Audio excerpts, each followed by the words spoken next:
दोस्तों, इस फिल्म का नाम है सेरेनिटी, जो साल 2019 में रिलीज हुई थी। इसकी कहानी में एक रहस्यमयी द्वीप होता है जहां पर डिल नाम का एक आदमी फंसा हुआ है। वो ये जानने की कोशिश करता है कि वह इस द्वीप पर आया कैसे और कब, क्योंकि यहां से बाहर जाने का कोई रास्ता नहीं था। समझने के लिए अंत तक जरूर देखें। फिल्म की कहानी शुरू होती है तो हम देखते हैं डील को, जो इस कहानी का मुख्य किरदार है। डिल के पास एक बोट है और उसे मछली पकड़ने का बहुत शौक है। डिल प्लाईमाउथ नामक एक द्वीप पर रहता है। पैसा कमाने के लिए अक्सर वह कुछ टूरिस्ट को मछली पकड़ने के लिए लेकर जाता। डिल उनके लिए रॉड सेट करता और टूरिस्ट खुद मछली पकड़ते, जिससे उन्हें बहुत खुशी होती थी। इसके बदले में डिल को कुछ पैसे मिलते थे। आज भी डिल और उसका साथी दो टूरिस्ट के साथ हैं जिन्होंने मछली पकड़ने के लिए पैसे दिए थे। लेकिन आज कुछ अलग होता है। जब मछली पास आई तो डिल अपने क्लाइंट को रॉड देने से इनकार कर देता है। असल में डिल काफी समय से एक खास मछली को पकड़ने में लगा था और आज शायद वो मछली उसके हाथ आ जाती। रॉड न देने पर वो टूरिस्ट गुस्सा हो जाते हैं, मगर डिल उन्हें चाकू दिखाकर चुप कर देता है। बदकिस्मती से इतनी कोशिशों के बावजूद वो टूना मछली उसके हाथ नहीं आती। अब उन्हें इन टूरिस्ट को पैसे भी वापस देने थे। हालांकि डिल के लिए ये कोई बड़ी बात नहीं थी, लेकिन ड्यूक बहुत निराश था क्योंकि उसे अपनी पोती की यूनिवर्सिटी की फीस भरनी थी। डिल उससे वादा करता है कि वह उसे पैसे दे देगा। इसके बाद वह अपनी दोस्त डायना से मिलने गया। डायना उसे कुछ पैसे देती है जब वह उसके साथ समय बिताता है। डिल उससे उसके बेटे के बारे में पूछता है। उसे भी बोट्स और फिशिंग का बहुत शौक था। दरअसल डील चाहता था कि वह ड्यूक को जाने दे ताकि वह किसी ऐसी जगह काम कर सके जहां उसे अच्छे पैसे मिले। इसके बाद वह एक बार में जाता है।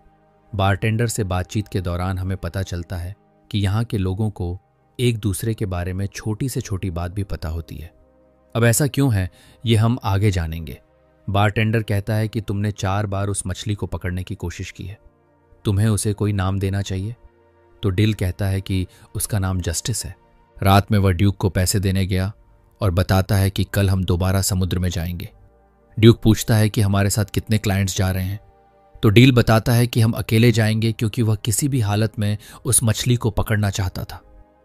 ड्यूक को उसका फैसला सही नहीं लगता क्योंकि इसमें उनके पैसे लग रहे थे।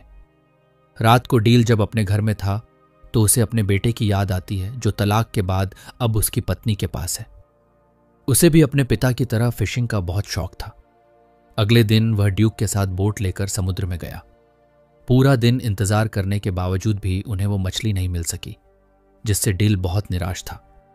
वापस आने पर वो ड्यूक से कहता है कि तुम मेरे लिए बैड लक हो। जब से तुम्हारी पत्नी मरी है तब से तुम्हारी किस्मत ही खराब है। ये सुनकर ड्यूक को बहुत बुरा लगता है और वो गुस्से में अपना सामान लेकर वहां से चला जाता।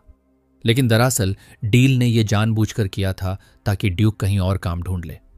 रात में बार आने पर बारटेंडर उसे समझाता है कि वो उस मछली को पकड़ने की जिद छोड़ दे, लेकिन डिल उसकी बात नहीं सुनता। तभी उससे मिलने वहां कैरेन आती है, जो दरअसल डिल की एक्स वाइफ है। डिल जानता था कि वो यहां किसी मकसद से आई है। अपनी बोट पर ले जाने के बाद वो उससे पूछता है, तुम्हें मुझसे क्या चाहिए? उनकी बातों से हमें पता चलता है कि डिल पहले आर्मी में था, किसी कारण उसने वो नौकरी छोड़ दी। कैरेन कहती है कि तुम ठीक थे और मैं गलत। दरअसल डील से तलाक लेने के बाद कैरेन ने फ्रैंक से शादी कर ली थी। फ्रैंक एक अमीर इंसान था, मगर अच्छा इंसान नहीं था। वो कैरेन को मारता और हमेशा उस पर नजर रखता। उसका पागलपन और भी बढ़ गया है। डिल उससे अपने बेटे पैट्रिक के बारे में पूछता है तो कैरेन रोने लगती है। वो कहती है कि पैट्रिक हमेशा सहमा हुआ अपने कमरे में रहता है। उसे यह सब सुनना न पड़े इसलिए वो पूरा दिन कंप्यूटर पर गेम्स खेलता है। उसके टीचर्स का कहना है कि वह बहुत होशियार है, लेकिन अब वह बहुत चुप चुप रहता है।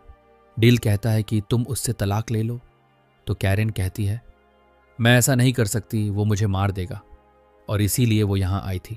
दरअसल वह चाहती थी कि वो और डिल मिलकर फ्रैंक को मार दें। वो उसे मछली पकड़ने के बहाने बोट पर लाएगी और इस काम के लिए वह उसे $10 मिलियन देने के लिए भी तैयार थी। लेकिन डिल इस पर मना कर देता है क्योंकि वह किसी को मारना नहीं चाहता था। कैरेन के जाने के बाद एक सूट पहने आदमी डील को ढूंढते हुए आता है। दरअसल वो कई दिनों से डील पर नजर रख रहा था, मगर वो डील से मिल नहीं पाता। अगली सुबह जब डिल समुद्र में नहाने गया तो उसे अपने बेटे की आवाज़ सुनाई दी और एक पल के लिए उसे उसका चेहरा भी दिखाई दिया। इस बीच हमें फ्रैंक और कैरेन के चिल्लाने की आवाज़ें सुनाई देती हैं।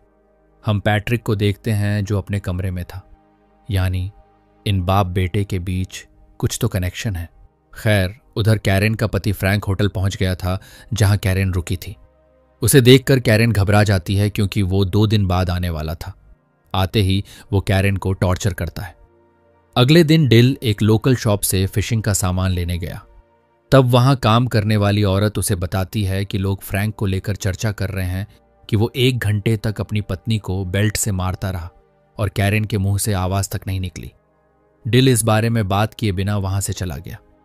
बोट के पास आने पर उसने देखा कि फ्रैंक कैरेन के साथ उसका इंतजार कर रहा था। फ्रैंक कहता है, मेरी पत्नी ने बताया कि तुम हमें फिशिंग पर नहीं ले जाओगे।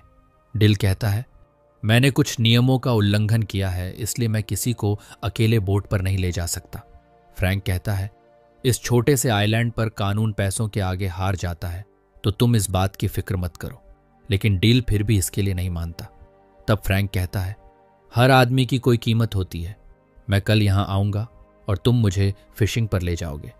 इसके बाद वह वहां से जाने लगता है। इस बीच वही अनजान आदमी डील को ढूंढते हुए उसके पास आता है, लेकिन इस बार भी डील उसकी बात सुने बिना वहां से निकल जाता है।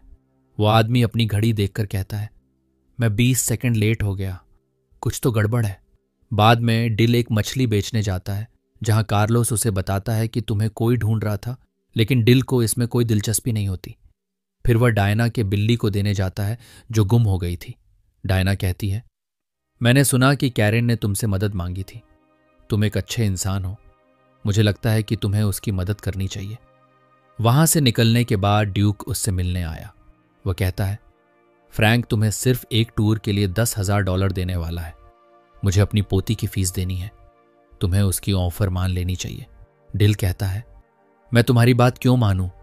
तो ड्यूक कहता है, मैं जानता हूं तुम ये सब क्यों कर रहे थे, लेकिन मुझे तुम्हारी रहम की जरूरत नहीं, मुझे तुम्हारी मदद चाहिए। अब ड्यूक की मदद करने के लिए डिल मान जाता है। बाद में कैरेन फिर से डिल से मिलने आती है। डिल कहता है, मैं उसे सिर्फ फिशिंग पर ले जाऊंगा, मैं उसे मारने वाला नहीं हूं। तो कैरेन कहती है, वो मुझे और पैट्रिक को मार देगा। मैं जानती हूं कि तुम उससे बात करते हो, वो अपने कंप्यूटर से तुम्हें सुन सकता है, तुम दोनों एक दूसरे से जुड़े हुए हो। डिल उसकी बात का कोई जवाब नहीं देता। खैर, बाद में जब वह और ड्यूक समुद्र में होते हैं तो डिल अपने दिल की बात कह देता है कि उसे यहाँ कुछ गड़बड़ लग रही है। फिशिंग के दौरान डिल फ्रैंक से पूछता है कि क्या उसके बच्चे हैं। तो फ्रैंक कहता है, मेरा एक सौतेला बेटा है, मैंने उससे दोस्ती करने की बहुत कोशिश की, लेकिन वो पूरा दिन अपने कंप्यूटर पर लगा रहता है। उसके मैथ्स टीचर कहते हैं कि वो जीनियस है, लेकिन वो पूरा दिन एक बेकार से गेम में लगा रहता है जिसमें एक आदमी पूरा दिन फिशिंग करता है। वो मुझे पसंद नहीं करता। डिल पूछता है, वो तुमसे इतनी नफरत क्यों करता है? तो फ्रैंक कहता है, मैं नहीं जानता, लेकिन एक दिन मैं उसे ही मार दूंगा। ये सुनकर डिल को गुस्सा आ जाता है, लेकिन इससे पहले कि वो कुछ करता, उनके हुक में एक बहुत बड़ी शार्क फंस जाती है और वो लोग उसे पकड़ने में लग गए। खैर, वापस आने के बाद डिल कहता है कि कल हम दोबारा से जाएंगे। कैरेन को मौका मिल जाता है बात करने का, इसलिए वो डील को फिर से ऑफर करती है कि वह फ्रैंक को मार दे। कैरेन कहती है कि पैट्रिक भी यही चाहता है। ये सुनकर डिल सोच में पड़ जाता है। ड्यूक ने भी उनकी बातें सुन ली थीं। वह डील से पूछता है, क्या तुम उन लोगों को जानते हो? तो डील कहता है, वो मेरी एक्स वाइफ है। आर्मी में नौकरी के दौरान मैं एक जंग पर गया था। वहां से लौटने के बाद मुझे पता चला कि वो फ्रैंक के पास जा चुकी है। ड्यूक उसे सलाह देता है कि हालात चाहे जैसे भी हों, उसे किसी को मारना नहीं चाहिए। रात को डिल कैरेन से मिला और अब वह इस बात के लिए राजी हुआ कि वह फ्रैंक को मारेगा। उसे बस पैसे चाहिए। वह ये सब प्यार व्यार के लिए नहीं कर रहा। जब डिल घर आया तो वही अनजान आदमी उससे मिलने आया था जिसे हमने फिल्म में कई बार देखा। खैर, वह एक डिवाइस लेकर आया था जिससे डिल उस ट्यूना मछली को पकड़ सकता है जिसे पकड़ने का सपना डिल बहुत समय से देख रहा है। और ये डिवाइस वह आदमी डील को मुफ्त में देने वाला था। उस आदमी के मुंह से निकल जाता है कि यही खेल का नियम है और मैं ही नियम हूं। यह सुनकर डिल को अजीब लगता है और उस आदमी पर शक भी होता है। इसलिए वह उसे धमकाता है और पूछता है कि बता, तुम कौन हो? तब वह आदमी, जिसका नाम रीड है, बताता है कि असल में ये सब असली नहीं है, ये बस एक खेल है, और खेल का नियम है कि यहाँ कोई मरेगा नहीं। तुम एक कैरेक्टर हो और तुम्हें उस ट्यूना मछली को पकड़ना है। डील को उसकी बातों पर विश्वास तो नहीं होता, मगर इस जगह को लेकर उसे हमेशा शक रहता था। उसे याद ही नहीं था कि वह कब यहाँ आया और कितने समय से यहाँ है। वैसे यहाँ दर्शक ये जान जाते हैं कि ये खेल शायद उसके बेटे ने ही डिजाइन किया है, मगर क्यों और किस लिए? रीड का कहना था कि पिछले कुछ दिनों से गेम में गड़बड़ है, यानी जिसने ये गेम बनाया है शायद वह चाहता है कि अब तुम उस आदमी फ्रैंक को मारो। मगर मेरे नियमों के मुताबिक इस द्वीप पर किसी को भी मारना मना है, इसलिए मैं तुम्हें नियम बताने आया हूं। और मुझे खुद भी नहीं पता कि जिसने ये गेम बनाया है वह नियम क्यों बदल रहा है। डील को उसकी बात बकवास लगती है। अगली सुबह डील ने महसूस किया कि वह अलार्म से पहले उठ नहीं पाता, जो इस बात की ओर इशारा करता है कि शायद सच में वह किसी गेम में है। हर जगह उसे बस एक ही बात सुनने को मिल रही थी, जाओ और उस मछली को पकड़ो। डिल याद करने की कोशिश करता है कि आखिर वह इस द्वीप पर आया क्यों और कब, मगर उसे अपने दिमाग में ऐसी कोई भी याद नहीं मिलती। वह अपनी गाड़ी में बैठकर काफी आगे निकल जाता है और अब उसे महसूस होने लगता है कि यह सब सच नहीं है। वह खुद से बातें कर रहा था। तभी उससे मिलने डायना का बेटा सैमसन आता है। वह कहता है, आपको किसी की जरूरत थी, क्या मैं आपके साथ काम कर सकता हूं? इस पर डील हंसने लगता है और कहता है, जब मैंने तुम्हें इस गेम से मांगा था तब तुम मुझे नहीं मिले, और अब यह गेम मुझे सब कुछ दे रहा है। डिल वहां से चला गया। अपना शक दूर करने के लिए वह स्टोर के मालिक से कुछ सवाल पूछने लगा, मगर वह हमेशा बात को बदल देता है। फिर डिल फोन करके ये पता करने की कोशिश करता है कि रीड असली है या नहीं। उसे जवाब मिला कि रीड असली है। सबसे तंग आकर डिल बार में गया ताकि वह ड्रिंक कर सके, लेकिन बारटेंडर भी उसे वही बात कहता है। वह कहता है, क्या आज तुम फिशिंग करने नहीं जा रहे? तुम्हें काम पर जाना चाहिए। टूरिस्ट्स को मत लेकर जाना, वे हमेशा तंग करते हैं।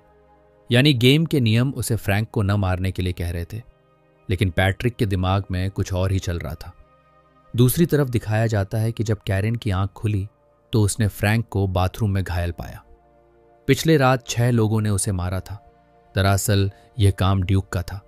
उसने ही फ्रैंक को मारने के लिए कुछ लोगों को पैसे दिए थे ताकि वह आज बोट पर ना आ सके। ड्यूक डील से कहता है, मैंने तुम्हारे लिए जो सही लगा मैंने वही किया। इस बात से डील को बहुत गुस्सा आता है। जख्मी होने के बावजूद कैरेन फ्रैंक को मना लेती है कि वह फिशिंग पर जाए। डिल समुद्र के किनारे निराश बैठा था। तभी रीड उसके पास आता है। डिल कहता है, मुझे कुछ भी समझ नहीं आ रहा कि मैं यहाँ क्यों हूं। मेरी जिंदगी का मकसद क्या है? क्या मैं पागल हो चुका हूं? रीड कहता है, इस बारे में तो मैं भी कुछ नहीं जानता, लेकिन मैं ये जानता हूं कि यहाँ हो क्या रहा है। हम सब किसी का सपना है और हमारे बारे में सिर्फ वही जानता है जिसने हमें बनाया है, और शायद तुम जानते हो कि वो कौन है। तो डील कहता है, हाँ, वो एक छोटा बच्चा है जो एक अंधेरे कमरे में बैठकर हमें देख रहा है। उसका सौतेला बाप उसकी मां को मारता रहता है। शायद इसी वजह से उसने ये गेम बनाया है, इस उम्मीद में कि शायद एक दिन वह अपने असली पिता को वापस ला सके और अपने सौतेले बाप को सबक सिखा सके। वो चाहता है कि मैं उसे इंसाफ दिलाऊं, इसीलिए मैं आज फ्रैंक को मारूंगा, चाहे कुछ भी हो जाए। इस पर रीड कहता है, अगर तुम यही चाहते हो तो मैं गेम के नियम तोड़ दूंगा। अगर हमारा निर्माता यही चाहता है तो तुम्हें ऐसा ही करना चाहिए। कैरेन फ्रैंक को बोट पर ले आती है। इस पर डिल भागकर अपनी बोट की तरफ जाता है।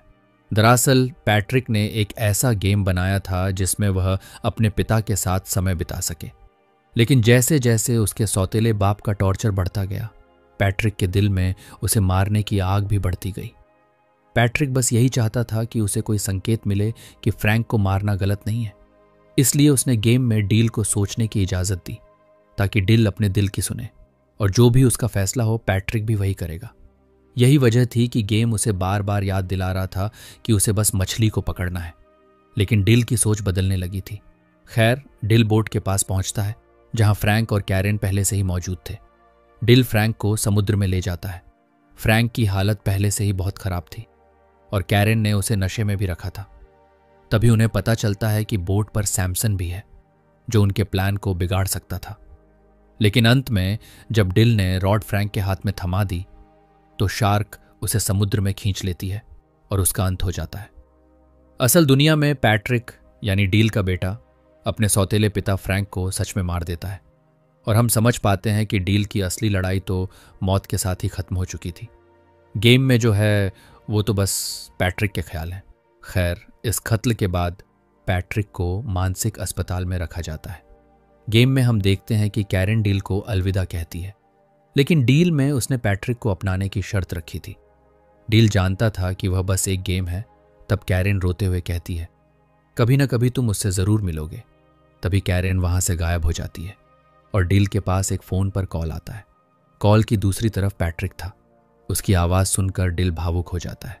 पैट्रिक कहता है, मैंने कुछ बहुत गलत किया है। तो डील उसे समझाता है, तुमने जो भी किया अच्छे के लिए किया। पैट्रिक कहता है, मैं भी गेम में कुछ बदलाव करूंगा ताकि मैं तुमसे मिल सकूं। डील बहुत खुश हो जाता है और कहता है, मैं तुम्हारा इंतज़ार करूंगा। कॉल कटने के बाद डील देखता है कि वहाँ सब कुछ बदल रहा है और अगले ही पल हम देखते हैं कि पैट्रिक भी गेम में है। वह डील से मिलने के लिए बोट की तरफ भाग रहा है। उसे देखकर डील बहुत खुश होता है। दोनों एक दूसरे को गले लगाते हैं। गेम में ही सही, लेकिन पैट्रिक अपने पिता के साथ था। और यहीं पर फिल्म का अंत होता है दोस्तों।